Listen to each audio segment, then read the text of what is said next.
Et dans ce même contexte de crise sanitaire, c'est l'heure de la chronique Covid-19 en compagnie de Nadia Paquero avec moi sur le plateau. Bonsoir Nadia. Bonsoir Manel. Alors le déconfinement, c'est le souhait aujourd'hui de beaucoup de Marocains, pour ne pas dire de tous les Marocains, mais cette mesure suscite des craintes aussi. Expliquez-nous. Elle suscite des craintes, oui, Manel. Jour J, moins 6 maintenant, vous l'avez dit. Pour le déconfinement au Maroc, le compte à rebours a bien commencé. Et si certains trépignent d'impatience pour sortir le nez dehors, l'idée, en revanche, tétanise beaucoup d'autres personnes. Il arrive aussi que l'envie et la peur se confondent. Une confusion des émotions au sein d'esprits à peine remis de cet état d'urgence sanitaire qui, tel un tsunami, a bouleversé la vie de chacun. Alors après le choc, la peur, l'isolement imposé par la crise, les Marocains doivent se préparer maintenant à reprendre une vie presque normale et surtout composée avec ce virus mortel. Mais comment vivre avec ce virus qui a confiné plus de la moitié de l'humanité chez elle pendant des mois dans certains pays? Alors certes, la pandémie s'essouffle, le virus est plus ou moins contenu et les règles strictes d'hygiène sont désormais valeurs cardinales. Est-ce que cela suffit pour autant pour panser les plaies psychologiques de certains qui ont peur de reprendre contact avec l'extérieur? On en parle avec Jalil Benani, psychiatre et psychanalyste à Rabat. Bonsoir et merci d'être avec nous. Bonsoir. Alors écoutez, vous avez dit plusieurs choses. Vous avez dit que justement il y a la peur, mais elle est mêlée à d'autres choses. Il y en a qui sont contents de sortir, il y en a qui n'ont pas envie de sortir. Et c'est un mélange. En tout cas, il y a aussi la fatigue, parce que la peur, elle entraîne beaucoup de fatigue. Alors la peur, effectivement, elle est là, oui. Alors est-ce qu'il faut s'inquiéter de cette peur qui peut prendre plusieurs formes, Jalil Benani? Alors écoutez, il ne faut pas s'en inquiéter d'abord parce que c'est un phénomène normal. Vous savez, quand on vous dit il y a un danger et si vous n'avez pas peur, alors ça, c'est pas normal.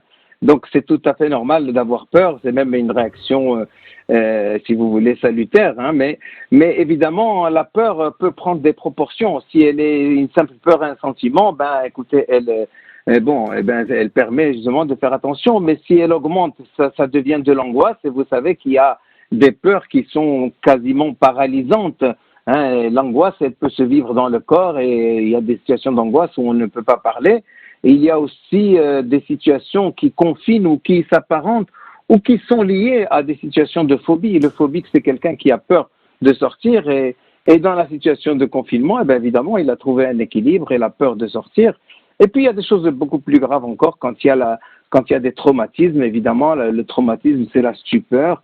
Et certaines situations, pour beaucoup, ça a été un traumatisme, donc il y a quand même une stupeur, un effroi, et la peur vient après. Voilà. Donc vous avez raison de poser la question. Il y a plusieurs formes, elles se déploient selon plusieurs situations et aussi selon les personnalités, bien sûr. Alors, une fois que l'on a dépassé ses propres angoisses, arrive le moment où il faut faire face aux appréhensions des autres. Alors, comment cela se passe à ce moment-là ? Écoutez, vous parlez d'avoir dépassé. Pour avoir dépassé, si vous voulez, il faut, bien sûr, pouvoir s'en libérer, pouvoir en parler. Ensuite, c'est très important. Il faut reconnaître pour pouvoir affronter l'autre que c'est pas que l'autre, c'est que soi-même on peut être porteur pour l'autre du virus et du danger. Donc, quand on a pris conscience de ça, évidemment, il est plus facile aussi de dire l'autre, c'est aussi moi. Nous sommes l'autre de l'autre. Vous voyez? Donc ça, c'est très important. C'est-à-dire que ça évite les projections sur l'autre qui serait le seul porteur. Et évidemment, quand on donne à la peur ses propres proportions, ses justes proportions, évidemment, il faut commencer par respecter évidemment ce qui est prescrit parce que on sait bien aujourd'hui que l'hôte du virus, c'est l'homme et que c'est l'homme qui le transporte. Voilà. Donc, et puis, je vous dis, c'est important de pouvoir s'en libérer en prenant les mesures, en parlant, et sauf quand c'est des cas, évidemment, qui sont plus graves ou qui s'inscrivaient déjà dans des situations de pathologie, il faut reprendre, évidemment, contact avec son thérapeute.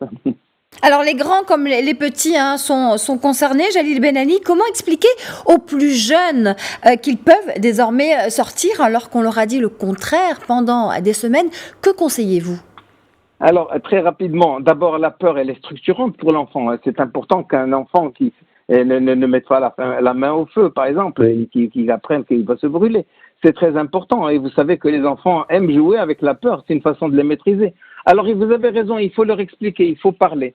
Il faut parler et selon les situations, eh bien évidemment, si c'est des tout petits, vous n'allez pas leur expliquer le virus, etc. On peut faire des dessins, on peut raconter des histoires sur le méchant qui est dehors, etc. À partir de 6-7 ans, on peut commencer à leur expliquer et à leur dire. Et évidemment, il y a un moment où on peut leur dire, bon, maintenant, le méchant ou le danger ou la peur peut s'amenuiser, disparaître parce que dehors, ça va mieux. Mais il faut que les parents soient sereins pour ça. Il faut aussi que les parents puissent parler dans des moments où eux-mêmes sont calmes, pas fatigués ou épuisés ou craintifs, etc.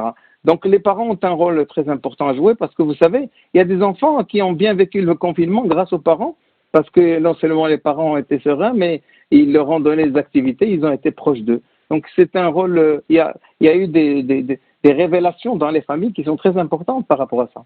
Oui, parce qu'ils n'ont pas transféré leurs propres angoisses sur leurs enfants. Merci infiniment pour votre témoignage, Jalil Benani. Merci à vous. Je rappelle que vous êtes psychiatre et psychanalyste à Rabat. Merci beaucoup Nadia, merci également à votre